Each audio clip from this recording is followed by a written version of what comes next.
Welcome to the library.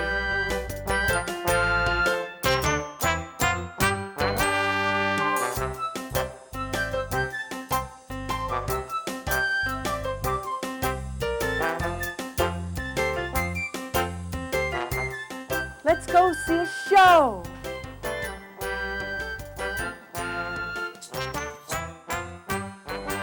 The title of the book is The Snake Who Would Not Bend, and my name's Rob Fulcher, and I wrote it. Once there was a snake who would not bend. His friends slithered around on the warm, hard ground. They looped their bodies around the trunks of trees and climbed out onto the branches. They scrunched between rocks to scrape off their old, dead skin and slithered away feeling new again. Sometimes they fell from the trees or got stuck between the rocks. The snake saw this and became afraid. So he went everywhere as straight as a stick, inching slowly forward bit by bit. Better to play it safe, he said. Even his mouth was a straight line. It did not bend up, it did not bend down, it did not smile, it did not frown. Going to the water hole for a drink would take all the long, hot morning as he inched his way in a slow, straight line. Finally, when he got there, he would bend his neck down ever so slightly, which was the only bending he ever would do, just enough to take a sip. Then he knew it would take him the whole long afternoon to drag himself back home. His friends had an easier time. They would slither lickety-split to the water hole to slurp up their drinks, then spend the rest of the day snaking around on the sun-baked ground and taking long, warm naps on hot, flat rocks. In the evening, they would coil up together outside their homes, which were snake holes in the ground, and hiss to each other about their day. But the snake was always so tired that his tongue had no hiss. He would drag himself past his friends to his straight snake hole. He would back into it slowly, inch by inch, heave a sigh and fall sound asleep. One night, as he went to sleep, the sky turned from blue to black. The moon rose and turned the sky purple, and the snake began to dream. His dream filled the sky with big, wide swirls and little tiny curlicues. He tried to escape his dream by rolling over in his sleep, but he was too stiff to roll. Too much bending, he thought. This can't be safe. The dream dragged him long and heavy through the night. Finally, it let him go, and he woke up in the early heat of the hot morning sun. I'm too tired to make it to the water hole, he sighed. The dream had curved his straight mouth down into a frown. He saw his friends wiggling down to the water, and suddenly he wanted more than anything to bend. He tried his hardest, but he could not. Too late, he cried, too late. Then the wind came up, and he decided, with the wind at my back, I can inch to the water hole one last time for one last drink. Still wishing he could bend, he made his painful way to the water hole. He tried to bend his neck just enough to take one last drink, but now even his neck would not bend, not one little bit. He peered down into the blurry, wind-blown water. All at once the wind stopped blowing and the water hole became a flat, clear mirror. The snake looked down and saw his straight body, and he saw the frown the dream had given him. I'm stuck in place, he said. This is the end. A tear came to his eye, rolled down his face, and hung for a moment on his cheek. Then it fell to the water with a bloop, and it made a ripple. As the snake looked down, his body in the water mirror began to bend, very softly, in the ripple the tear had made. He gasped in wonder. I'm bending, he cried. That's me. I can see myself bend.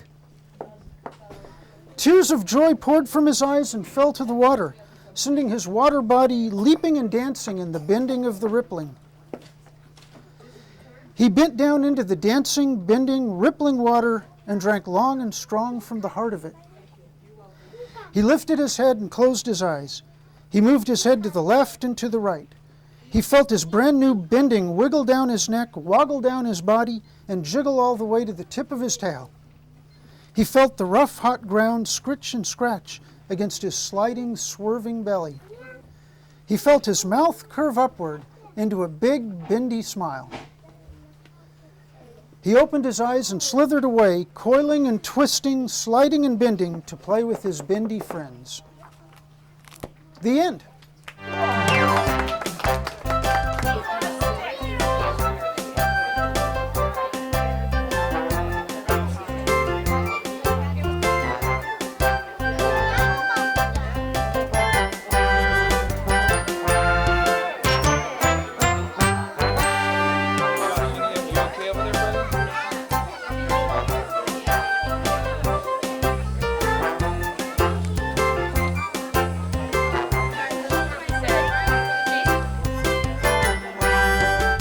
Welcome to the library.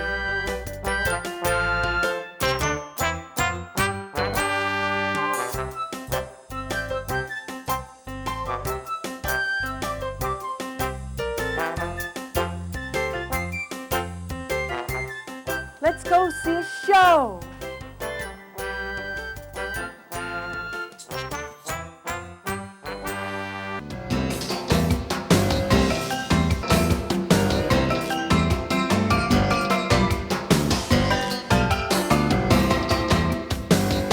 Tops and bottoms. Once upon a time there lived this really lazy bear who had a lot of money and a lot of land, and he liked to sleep a lot, and he didn't do anything with his land. But then there was this family of rabbits, and they lived down the road, and they didn't have a lot of money, and they didn't have a lot of food, but they thought, the bear lives just up the road. Maybe we can come up with an idea that we can do something together so that we can have food using his land. So the next day, the hare went down to talk to the bear and said, hey, wake up, wake up. We can be business partners. You see this field out here? We propose to you that we would like to grow things on your land, and we'll share everything that we grow. What do you think about that? You just decide what part of the plant you want. And the bear said, oh, I'll take the tops. And so the bear went back to sleep, and the rabbits went to work, and they worked very, very, very hard. And what are they doing in this picture? They're planting. First they had to get the soil all ready for planting, and they had to plant the seeds, like we're going to plant today. And they watered, and they weeded, because that's part of planting, right? I mean, not planting, well, taking care of your plants. You have to weed. Who knows what weeding is? Do you know? Weeding, sometimes when you plant something like you want to grow carrots, and lots of other things start coming up, and they get in the way, and those are called weeds. Weeds are plants that are growing in the wrong place. So you take them out, so they won't take the water and the food for the plants that you want to grow. So, in the meantime, the plants are growing, and Bear slept, and Bear kept on sleeping, and the rabbits took care of the plants, and all of a sudden it's time for harvest. Who knows what harvest is? What is harvest? Yeah, when you pick them. And it was time for harvest, and the hare said, wake up, Bear, it's time to harvest. You're going to get the tops, and I'm going to get the bottoms. So, oh my goodness, what do you think the rabbits planted? They planted carrots and beets. Now those are things that you eat the bottoms. So the bear got all the leaves that you don't eat, and the rabbits got all the vegetables. So I don't know if that was such a good deal for the bear. So the hare said, here you go, Mr. Bear, here's the bottoms. These are ours. You wanted the tops. And he went, I don't think that was such a good idea. You know what? This is the bear talking. You tricked me. You plant this field again. And this season I want the bottoms. And the hare said, it's a done deal, Bear. So in the meantime, Bear goes back to sleep. And the rabbits are planting and planting and planting and planting and planting. And they're weeding and they're watering. And once again, the rabbit comes to the bear and says, hey, it's time to harvest. And so the bear wakes up and he says, okay, you're going to get the bottoms and I'm going to get the tops. What do you think the rabbits planted this time? They planted cabbages. And the bear got the roots from the cabbages, and the rabbits got the cabbages. And once again, the bear didn't get anything good. Oh my goodness. And the bear said, "Hey, you tricked me again. That's not fair." And he said, "I want you to plant something else, and this time I want both the tops and the bottoms." And the rabbit said, "You're right, it's not fair that we did that, so okay, go back to sleep and we're going to plant again." So once again, the rabbit starts planting the field, and the bear went to sleep, and the hares are doing the same thing. They're taking care of it, they're weeding it, they're watering it, they're making sure the bugs aren't eating it all up. And I think, let's see what's going to happen on this page.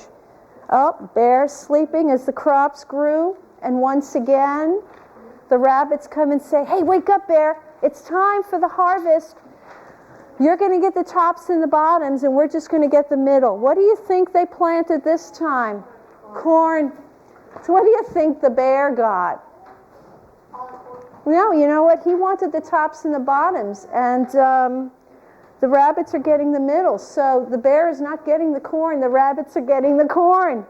And the bear is just getting the leaves and the roots. Now, is that something you eat from the corn?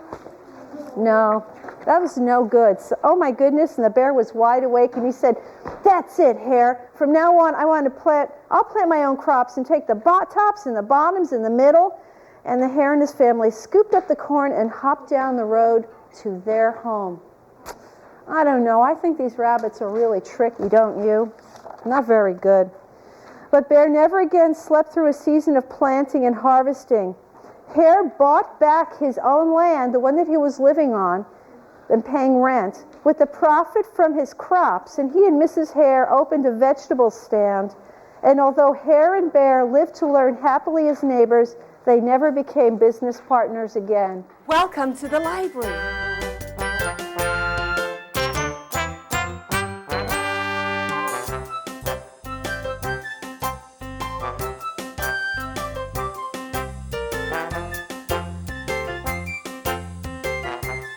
Let's go see a show.